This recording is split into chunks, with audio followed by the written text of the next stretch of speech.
गुलकंद हा आपल्या शरीरासाठी फायदेमंद आहे, पण तो योग्य पद्धतीने बनवला गेला असेल तरच।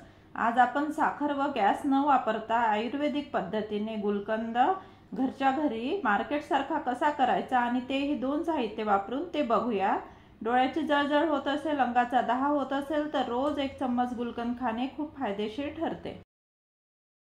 हे बघा किती छान गावरान फुलं मिळाले मार्केटमध्ये। आता फेब्रुवारी ते एप्रिल मध्ये छान गुलाब येतात, तर आज आपण गुलाब पासून काही रेसिपी बनवतोय। याला असे गावरान गुलाबच घ्यायचे, हे जे येतात दुसरे ते वापरायचे नाही, याला सुगंध पण नसतो आणि यापासून नाही बनवल्या जात। याला गावरान गुलाबालाच सुगंध असतो आणि यापासूनच बनवल्या जातं। आज आपण बनवतोय गुलकंद। गुलकंद हा आपण सगळ्या रेसिपी मध्ये वापरू शकतो, मिठाई मध्ये, कुल्फी मध्ये, रबडी मध्ये, खूप साऱ्या पदार्थात उपयोग करू शकतो आणि तब्येतीसाठी पण चांगला असतो तो उन्हाळ्याचा। तर आज आपण यापासून गुलकंद बनवतोय। यासाठी मी इथे 150 ग्रॅम गुलाब घेतले फुलं। आता आपल्याला काय करायचंय की हे पाकळ्या अशा वेगळ्या करून घ्यायच्या, याच्या सगळ्या अशा पाकळ्या वेगळ्या करायच्या आणि हे काढून टाकायचे। सगळ्या गुलाबाच्या अशा प्रकारे पाकळ्या वेगळ्या करून घ्या। अशा प्रकारे मी छान पाकळ्या करून घेतल्या, त्यातला कचरा वगैरे ते काढून टाकलंय मधल्या दांड्या। आता हे आपल्याला पाकळ्या केल्यावरती याचं वजन करायचं आहे, ते मी इथे 150 ग्रॅम घेतलंय आणि असे फ्रेश ताजे गुलाब घ्यायचे, म्हणजे आपलं गुलकंद एकदम मस्त बनतो फ्रेश। आयुर्वेदिक पद्धतीमध्ये गॅस न वापरता उन्हात बनवल्या जातं, तर तशाच प्रकारे आज आपण बनवतोय।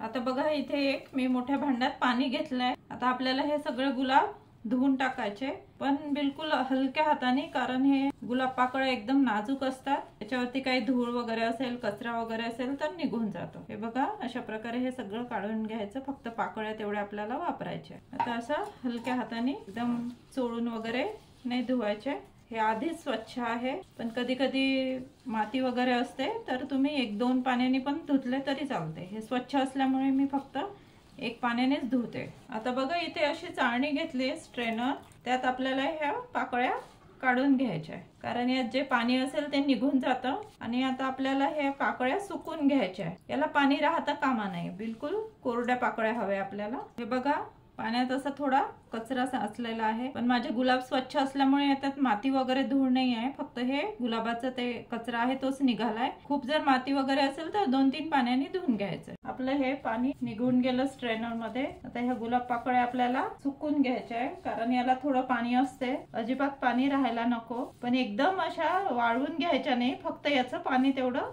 सुकून घ्यायचं। एखाद्या तासात फॅन मध्ये सुकू शकतात, हे फॅन खाली 1 तास सुकून घ्यायचे। मी हे पाकळ्या छान सुकून घेतलंय, 1-1.5 तास लागतो। आता 1 तासातच सुकतात, उन्हाळा असल्यामुळे फॅन खाली छान सुकून घेतल्या। एकदम अशा कडक नाही करायच्या, फक्त पाणी तेवढं सुकून घ्यायचं। आपल्याला याच्यासाठी लागणार आहे खडी साखर। मी इथे खडी साखर घेतली आहे।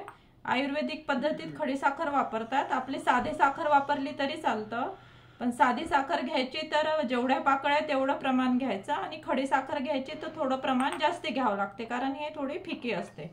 तर मी इथे 150 ग्रॅम पाकळ्या घेतल्या, तर 180 ग्रॅम खडी साखर घेते। हे बघा खडी साखरेचं असं पावडर करून घेतलंय, मी मिक्सरला फिरवून घेतलंय। आपली साधी साखर घ्यायची तर तशी जाडीच घेतली तरी चालतं। आता आपल्याला एक स्टेप करायची आहे, ही खडी साखर थोडी पाकळ्यावरती घालायची आणि ह्या पाकळ्या हातावरती घेऊन अशा चोळायच्या।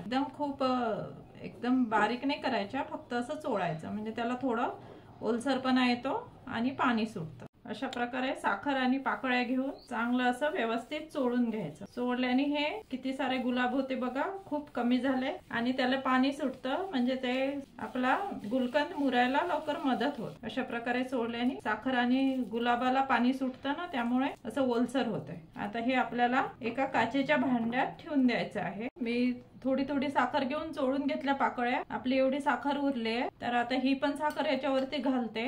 आपण जे प्रमाण घेतलं ते तेवढंच घ्यायचं आणि अशा प्रकारे मिक्स करून व्यवस्थित मिक्स करून घ्यायचं। साखर आणि हे मी सगळं व्यवस्थित मिक्स करून घेतलं, म्हणजे सगळ्याला व्यवस्थित साखर कोट होते। आता हे आपल्याला असं पसरून घेते आणि याच्यावरती आपल्याला एक सुती असं कॉटनचा कापड घ्यायचा आणि तो असा बांधून, याला रबर लावून किंवा काही बांधून असं उन्हात ठेवायचं। हे बघा 8 दिवस झाले, कडक ऊन असल्यामुळे 8 दिवस लागले, मी रोज सकाळी एकदा उघडून व्यवस्थित मिक्स करून पुन्हा उन्हात ठेवत होते आणि संध्याकाळी आतमध्ये आणत होते। आता हे बघा आपलं छान गुलकंद तयार झालाय। तुम्ही इथे बघू शकता कलर पण बदललाय। आपण जेव्हा घेतो तेव्हा गुलाबी कलर असतो पाकळ्यांचा आणि उन्हानुसार थोडे जास्त दिवस पण लागू शकतात, 10 दिवस पण लागू शकतात कमी ऊन असलं तर। पण हा आयुर्वेदिक पद्धतीने आपला गुलकंद तयार झालाय।